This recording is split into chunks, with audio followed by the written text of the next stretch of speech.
Okay, it's now recording. Thank you, Padmaji. Okay, Chaturdamshtraha, 15th sloka, and that's a 139th namam. Chaturdamshtraha is somebody having 4 teeth or 4 horns. In his incarnation as the Narasimhavatara, or having 4 horns from the similarity of the horns to fangs. The Shruti in Rigveda says possessed of the 4 horns. So I think this is an easier nama for all of us to understand. So we'll move to the next one. Chaturbhujaha. So one thing you have to remember, I mentioned it previously, in Vishnu Sahasranamam, Bhagavan's Saguna form comes very less frequently compared to his Nirguna Rupa.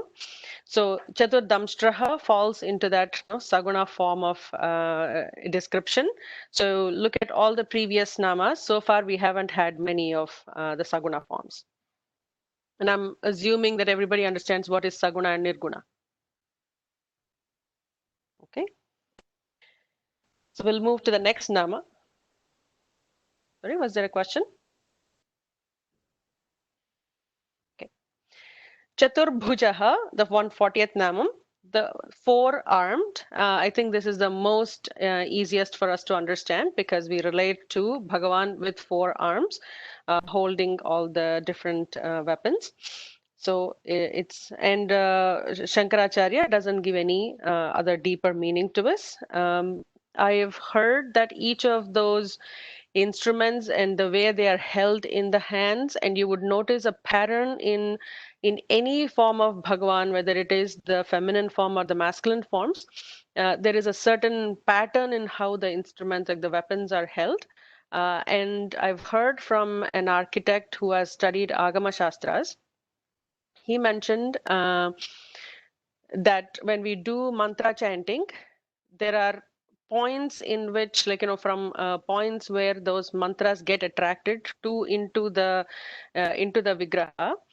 And those points actually happen to be also on the instruments, like, the way they are held.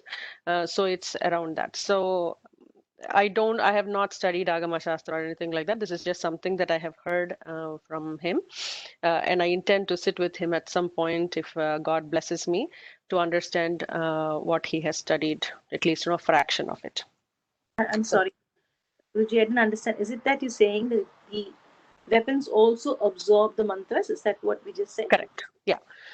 So the way the mantras, as we were talking about in the Prana Pratishtha discussion as well, like, when we chant mantras, they're, you're just leaving sound waves into the air, right, into the space.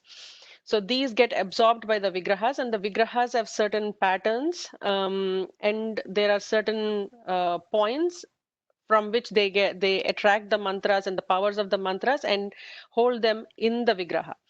So the way the weapons are also held, they also have points at the ends, and he has shown me a picture which was very, very fascinating. It's unfortunate that I did not take a picture or anything like that, but I do have easy access to him at some point. I just need to find time to sit with him. But he has shown what those points are according to Agama Shastra, and he has plotted that, just by going through it. So those points help us, when we chant the mantras to the vigraha, those points actually help us hold that energy of the mantras into the vigraha. Okay. So the next nama is Bhrajishnuhu, the radiant. So it's the only description that's given is Prakashaika Rasatvat Bhrajishnuhu. There are some deeper meanings to this one. So what I will do from next week is to bring, some additional information that's not in this book that Dr. Ananta Shastriji translated from Shankaracharya's book. So I'll go through the original version and some other variations as well. Okay. Bhojanam, the food, the Prakriti or Maya as the object of experience. Here it says, he as essence, rasa, is enjoyed by the worshippers. The Shruti in Taittiriya Upanishad says he is indeed the essence, the rasa of the energy or the essence of the food. And we'll also talk about the next nama, and then we'll just take a little break and just do a little deviation there. 143rd nama is Bhokta. 500 and 888, it actually appears 3 times in Vishnu Sahasranamam. Bhokta means the experiencer. As Purusha, he experiences the Prakriti or Maya. Just yesterday, with one of our classmates, I've had a discussion about Bhagavan being Akarta and Abhokta. But here, this nama is contradictory to it to say he is the Bhokta. So we have to understand what that contradiction is. First, I just want to mention what Akarta and Abhokta is, and then we'll go into what is Bhokta and how this is also related to Bhojanam. So Akarta meaning, yesterday we were talking about in the Gita class and in the previous classes too, that Bhagavan lives as the Atman that lives in the Jiva. We again define it as Jivatma, is not touched by any of the karmas, the actions, or the karma phalas, the results of such actions. And therefore, because he is not doing those actions or he's not involved in um, getting those actions done in any way or shape or form, he is the akarta. He is not doing any actions. It's the body, mind, sense complex that is performing individually, independently of Atman's involvement. But what is Atman doing is observing all of these actions that are being performed and literally taking note of all of the things that are happening. So when we talk about Yama and I'm trying to recollect the god that actually takes Chitragupta. So when we say Chitragupta is taking note of all the actions that are being performed, so when we go to heaven or hell, so he'll just give an account of these are all the actions you have done, and therefore you get this as a result, this punishment or this better life. And what it is told is Chitragupta is actually Chittagupta. Chitta is taking note of all of these things, and Bhagavan is just a seer, a watching what is happening. Hence, he is not involved in either performing the actions or taking the results of such actions. So he is the Akarta and Abhokta. These two terms are used in Vedanta very in combination with each other. They cannot be independently used. But here they are saying one of Bhagavan's namas is that he is the Bhokta, he is the experiencer. But what is he experiencing? As Purusha, he experiences the Prakriti or Maya. So Purusha, Prakriti are the Sankhya philosophy terminology. So we also talk about the Atman and the energy matter combination that we keep referring back to many times. So as Atman, if we go back to our Drik Drishya Viveka, the Drik, somebody who is seeing everything else that is to be seen. The seer himself cannot be seen because he is the seer. I know that is very confusing, like, Vyasacharya's Grantha Granthi slokas. So I'll break it down a little bit. There is everything you see in front of you is available to be perceived with sense organs. And sometimes you can say, yeah, you know what, I don't see virus with my sense organs. That's fine. It is still visible. What is seeing all of these things or what is perceiving all of these things is the seer, the Atman. So here we are taking in that context of he is experiencing everything else because he is the seer. He is not the bhokta from the perspective of the bhokta of the karma phalas. He is only the bhokta of experiencing what is to be perceived, the anitya. So yesterday's terminology in Gita was nitya and anitya, right?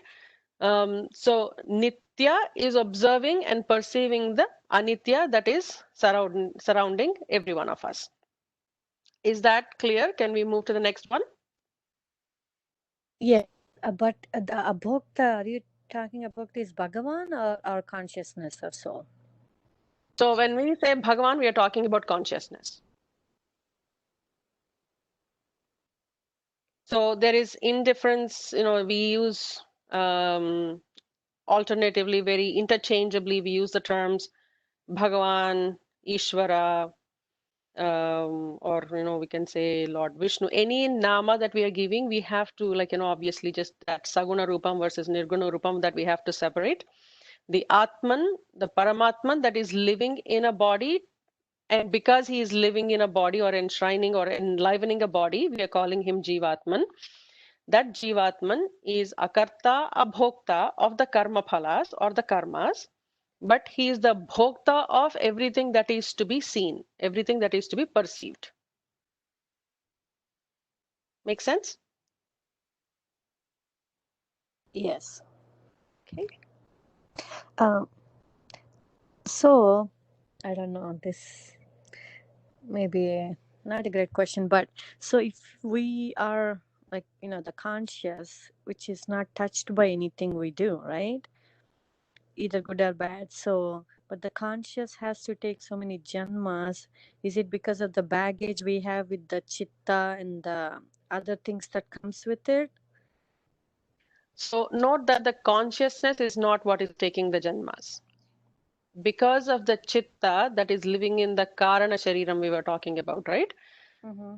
That is actually turning, the Karana Shariram turns into the Sthula and the Sukshma Shariras. And because there is a Shariram, consciousness is enlivening that Shariram. Mm-hmm. Consciousness, the best example we were talking about is like electricity. It is everywhere. Mm-hmm. Mm-hmm. But when there is a complete bulb of sorts, then when you turn on the switch, then the bulb glows. Mm-hmm. Or when you have a television, a full device in television, even if a small little capacitor or something breaks in the television, then you're not able to turn it on, or it won't function. So what's happening is it's the body mind complex and the antahkarana. Basically, when I say BMS complex, it's the antahkarana, the karma, as the sthula shariram, sukshma shariram combined together, getting the results from the karana shariram, the causal body. When all of this apparatus is available, Right. then consciousness, because it exists everywhere, will enliven it. Mm-hmm. It becomes a functioning apparatus. Mm-hmm. So consciousness is not taking janmas. Okay. The other example could be the pot example. So Pot space. Go ahead. I'm sorry to interrupt. So if consciousness is not taking, I think one part I understand because we are all part of the big, the consciousness of Paramatma. So it's not taking Yeah. janmas. But if it's not, then why are we trying to struggle back to go back to Paramatma? Like, right? That's what moksha is, right? Correct. So when we say we want to live as the consciousness, Atmanyeva Atmana Tushtaha, we were talking about that yesterday too, right? So not taking these janmas, not when the causal body has all accounts cleared and there are no punya karmas or papa karmas, there is no reason to take stula and sukshma shariras. So that is what, sorry for interruption. That's what I also tell because that's what has been said by you, Guruji, earlier also, saying that our bad deeds or whatever we have accumulated, that is the one which makes us to come into a rebirth again and get a stula sharira for that. Is that correct, Guruji? Correct. Yes. Yes. And if we did not need, if we did not have any of those balances, and we actually talk about in Sri Vidya, we very specifically say, I don't even want punya karmas.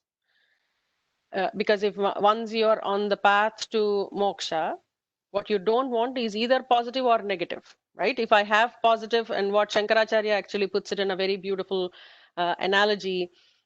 So if papa karmas can be compared to iron shackles, punya karmas can be compared to golden shackles, because you're still going to take birth to have a very beautiful janma, very punya janma. Even that is a janma. So for those people who actually want to take rebirth and have a wonderful future births, that is definitely not something to be scorned upon. It is absolutely okay to do that.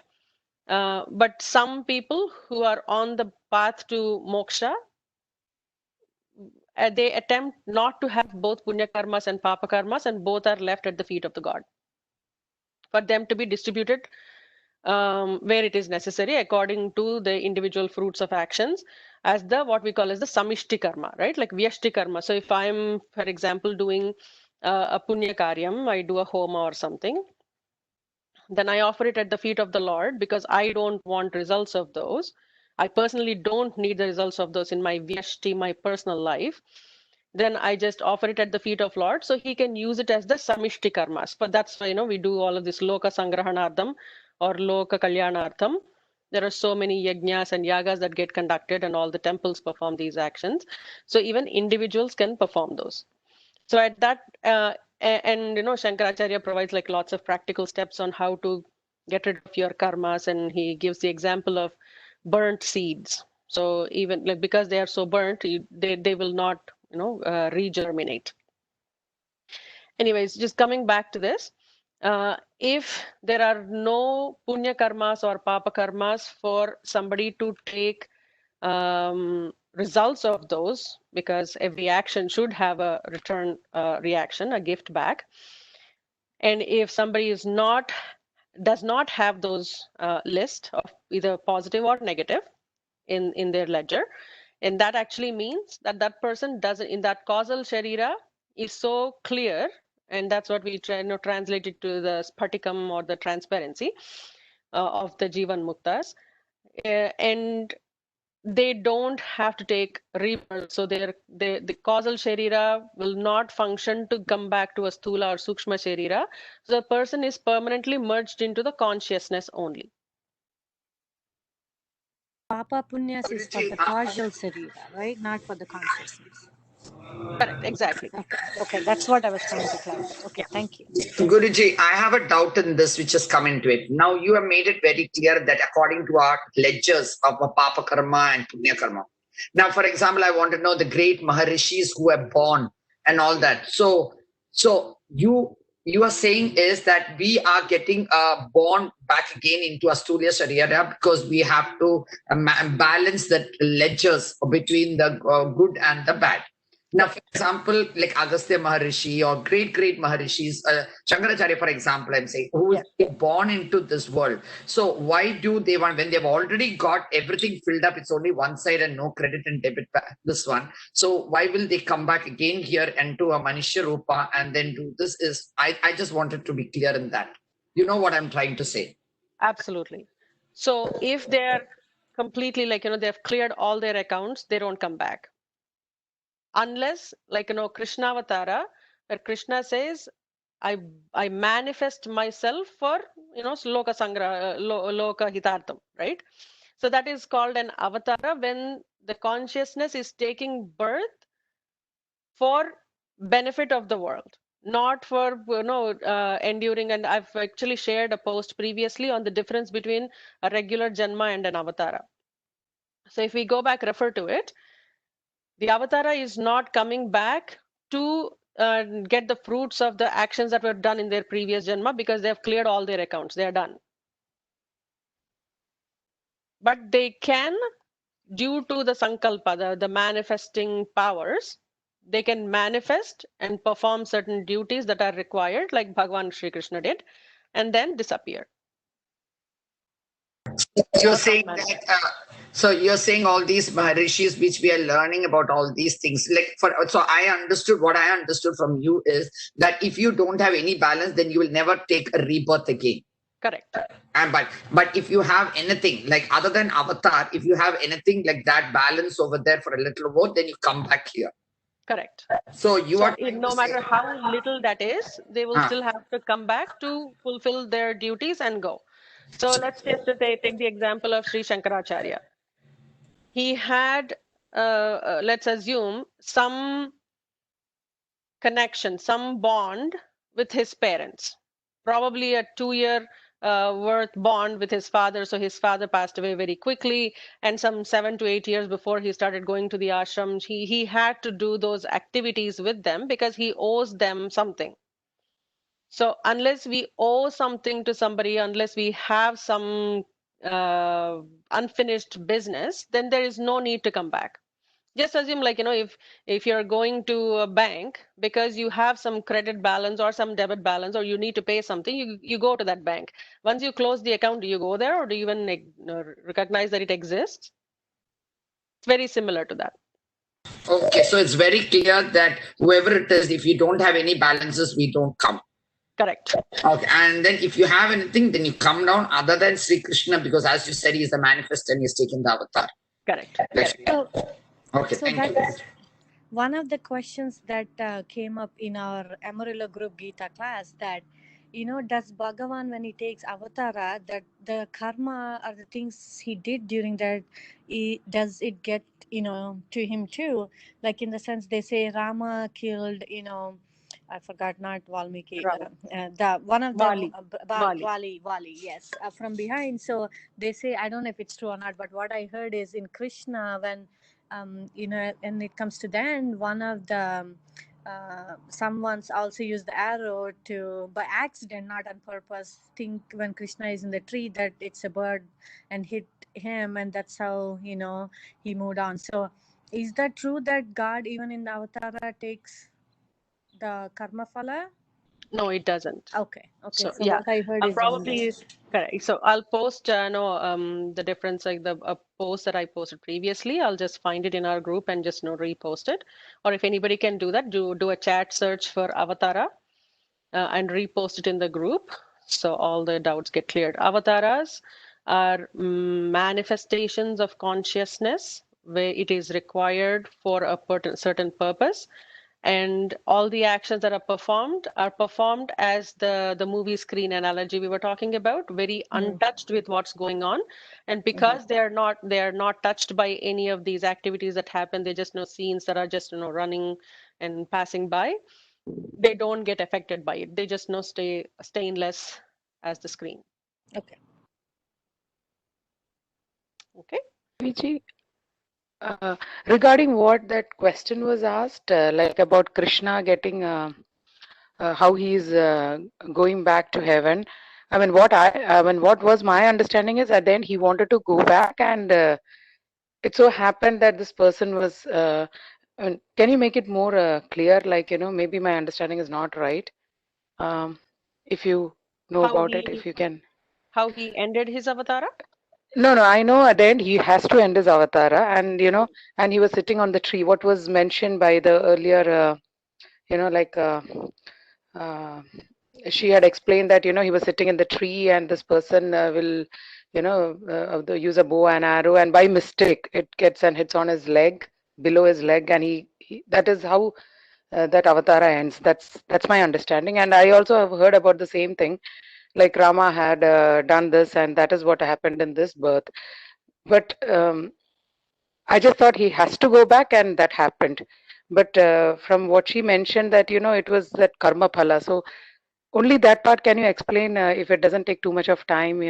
Sure. I just wanted to. I'm like a little bit lost there. To If what anybody I else know, also knows, yeah, please.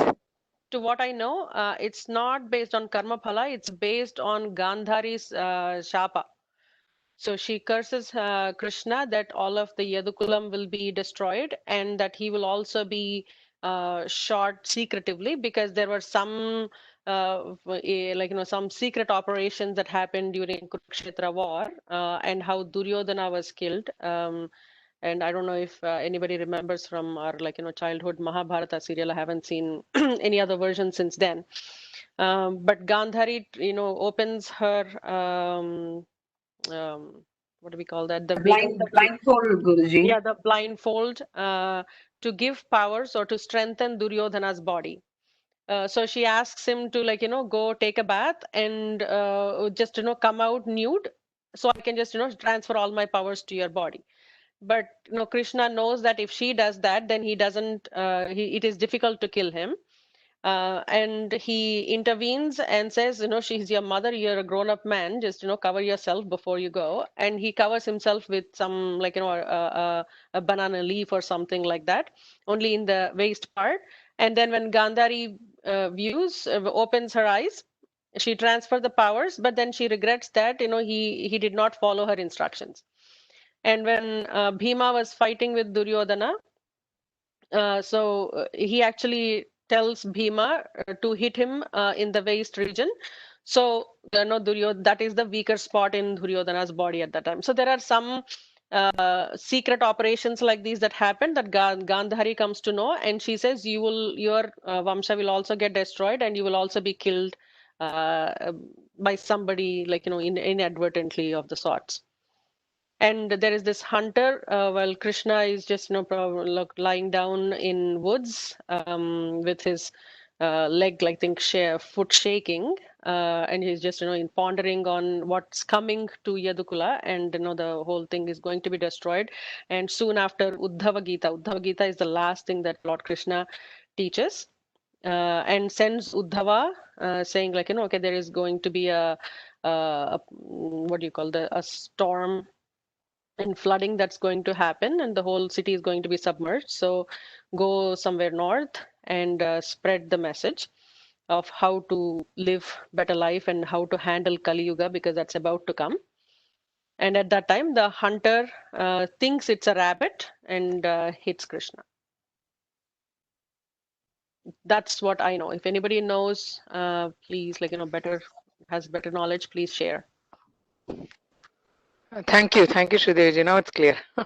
I also heard it that the Go ahead, Satiji. of the Wali's What do you want to eat? attack, because he was killing Wali from the back, from behind, in Treta Yuga as Rama. So it's the karma pala that is happening in the Dwapara Yuga as the hunter hitting him. That's what I also heard. Mm-hmm. Guruji, I heard something else, because what I heard was during the thing, because in the war between Pandavas and Kauravas, when all the 100 people were killed, so Krishna was, he was given the curse and saying, you will have a death of like that. I don't know. That's what it's been said. And they said that it was because his leg resembles a bird. I think that's what I remember in my fake memory. And then the hunter thought that to be a bird or something, and then he put that arrow over there because it was the shrap of the Thrash's wife, who was blind, and she said that because you killed my sons, this is what it is. I don't know whether that's yeah, that's the thing that I heard from. That's what I think Bhagavata says. Yes. So, Guruji, how is it that it's not the palan of what he had actually done? Which means to say, with that action that he had done in kind of stopping Duryodhana from getting the power, so the reaction to it, or the palan, so how is that thing that he had to go through? So how is it then not a karma palan? So, as we will just repost that message. The one who lives in consciousness, or knows that he is the consciousness and lives in that state, and the body, mind, and sense organs are just performing involuntary actions. Just think about it this way: if we had a dream, and Dakshinamurti Stotram actually talks about dream and how it is very close to what we are talking about. So let's assume we fall asleep, and in dream state, we are dreaming something. And in the dream, you hit a bird, and unfortunately, the bird dies. You have no clue that you did it, or you're just in a different state, in a different order of reality to what, like, Swamiji was saying in the Gita yesterday, right? So you live in a different order of reality versus what's happening in the order of reality, which is the dream state. In that case, do you get karma phala for dreaming about that? And dream is just more involuntary action that's happening, right? Like, that's just being performed. So similar to that, if a certain activity had to happen, if Ravana was supposed to be killed, and Vibhishana actually tells Rama that, you have to hit here because that's where he stored all of his, prana shakti, instead of and because he is, reviving himself every time Rama is hitting him, that is not considered papa karma, uh, because that is supposed to be happening, and he is here to do those actions as an avatara. What I heard is whenever you take a form, not even God is exempt from the rule of cause and effect, karana, and this karma pala. So that's what the example they say about Shiva, right? Shiva giving the blessing to, what's that, Narakasura, of cutting the head, and then he's coming back and then chasing him, and he goes running away from him, and then asks Narayana for his blessing and all those to help him. So that is quoted as an example that whenever you take a form, not even God can escape karma mala. And So Shankaracharya actually just says the opposite. He says if you even if it's whether it's an avatara doesn't have any effects. And even if a person who is a Jivan Mukta, who is living in that state of consciousness, even they don't get karma phalas. Okay. So I think different teachers and different teachings. Yeah. Excuse me. Thank you, Guruji. Thank you. I have a question. Go ahead. Is it that we should not do any papa karma or punya karma, so that throughout my life, so that we are not reborn? It's not possible to not be able to do papa karmas or punya karmas, even by not knowing, inadvertently. Yeah. So what they say is we depend on so many people to even have food on the table. Yeah. And not offering it back into the universe, or not doing naivedyam before you consume such food, that you are not even appreciating somebody actually having worked so hard, that is considered a sin. So in Bhagavad Gita, Bhagavan talks about this in chapter 3 a lot, about yajna and what yajna means. So without knowing, because we are dependent on so many objects and so many things to support us, to support our existence, it is impossible to not do either punya or papa. The only thing they say is, any action that you perform, hand it over to Lord, so he can take care of it, and he can just not the distribute papas, but distribute the punya karmas that you're doing, and make sure that so there is the tamasic punyas, the rajasic punyas, and the sattvic punyas, depending on how many people you're trying to benefit by doing your activities. So what they say is, tamasic is only I have to benefit. And Rajasic is okay, I have to benefit along with my closest family members or a few people in the world, so I can actually progress. So there is some passion and aggression to in such a punya karma. And the sattvic karma is for everybody, because there is no difference. Honestly, we are all God's creation, and there is a string that is connecting all of us. So there is no point in saying oh, only I will do it for my own self, and I will not do it for anybody else. So what they say is try to improve the activities of sattvika punyas in your life as much as possible. And that actually compensates for, they don't compensate, that's the wrong word. That kind of overweighs any papa karmas that we are doing, but just be appreciative of the Panchabhutas, the Pancha Mahayajnas that Satiji was sharing with us a couple of weeks ago. Thinking about all the cosmos, the Panchabhutas, doing just a Surya Namaskara, knowing Surya has given us the energy or given us the daylight. So there is an existence that could happen.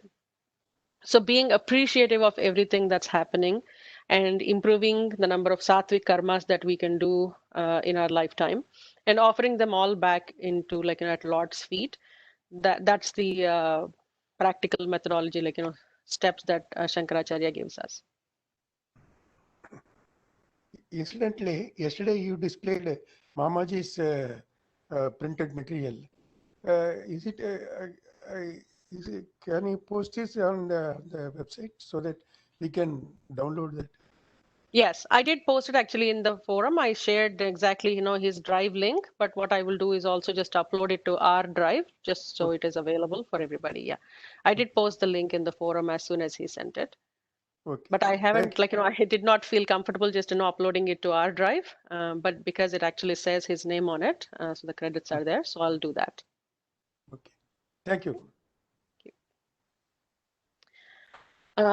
The one other connection I wanted to make between these, the bhojanam and bhokta.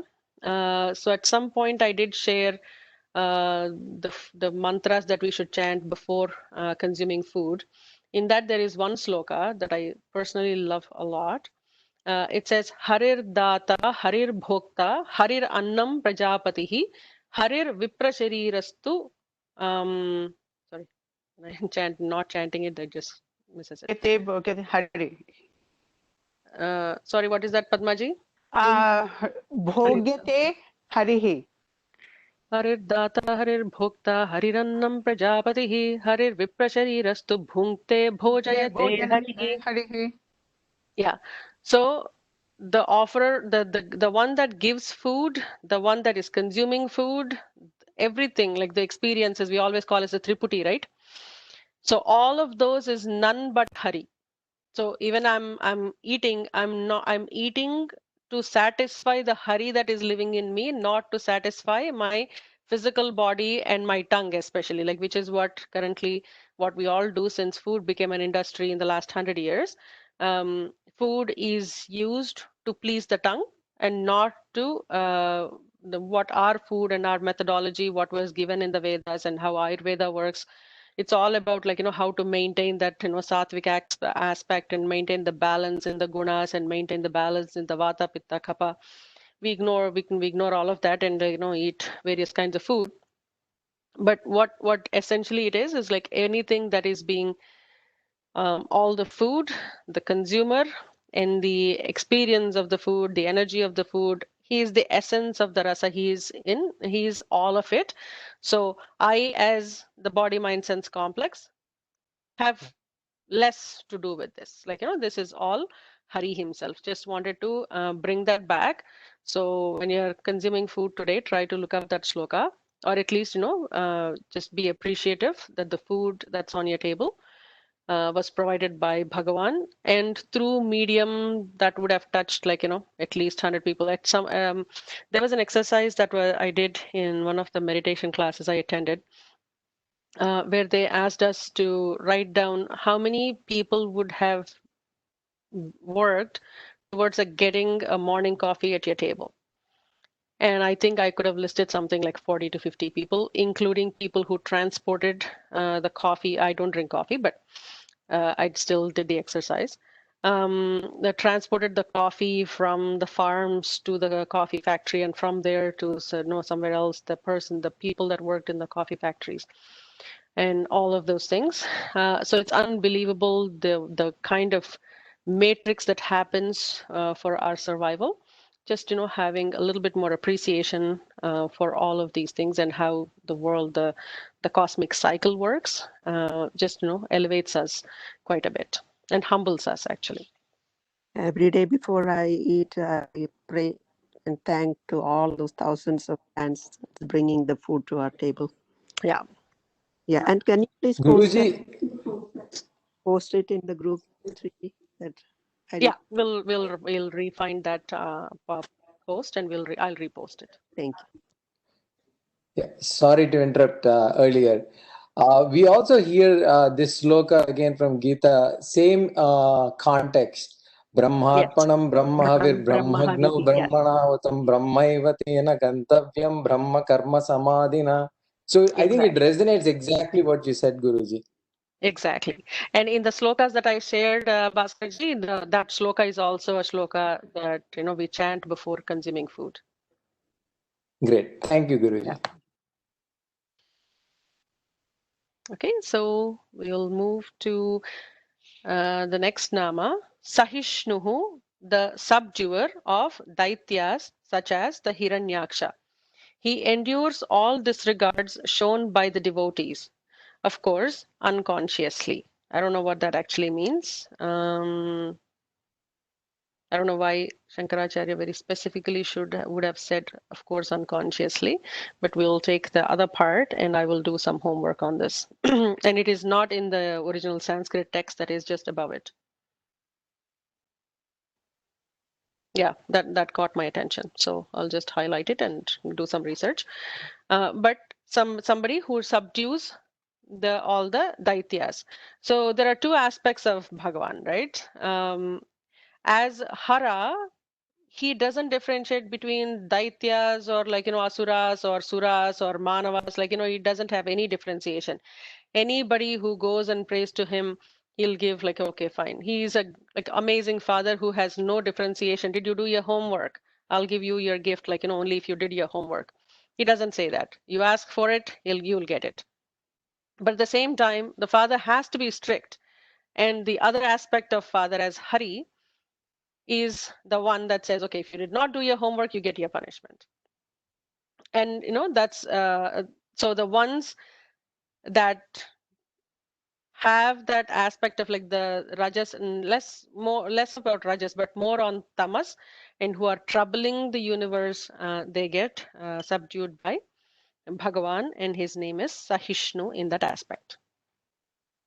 Okay, any final thoughts before we pause this study session, Padmaji? Is that correct terminology? Until next week?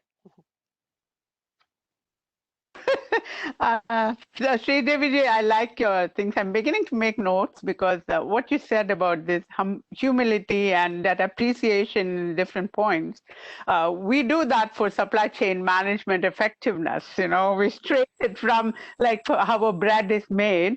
We trace it from there to here, but that is in the business sense, so beautiful. So it has amazed me because I'm bringing down the links between the business world and between this, our spirituality.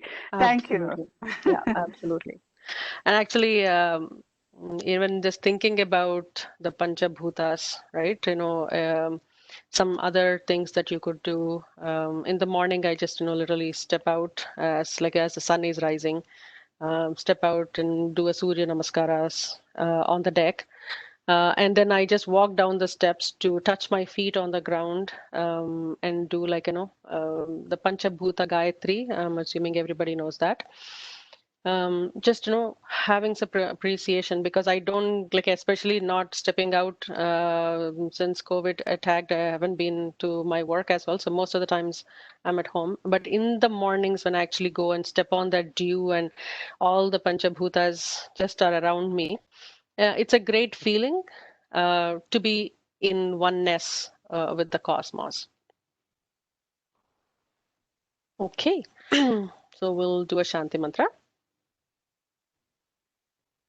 ॐ सर्वे भवन्तु सुखिनः सर्वे सन्तु निरामयाः सर्वे भद्राणि पश्यन्तु मा कश्चित् दुःखभाग् भवेत् ॐ शान्ति शान्ति शान्तिः हरिः ॐ श्रीगुरुभ्यो नमः हरिः ॐ लोका समस्ता सुखिनो भवन्तु सर्वं श्रीमन्नारायण चरणारविन्दार्पणमस्तु.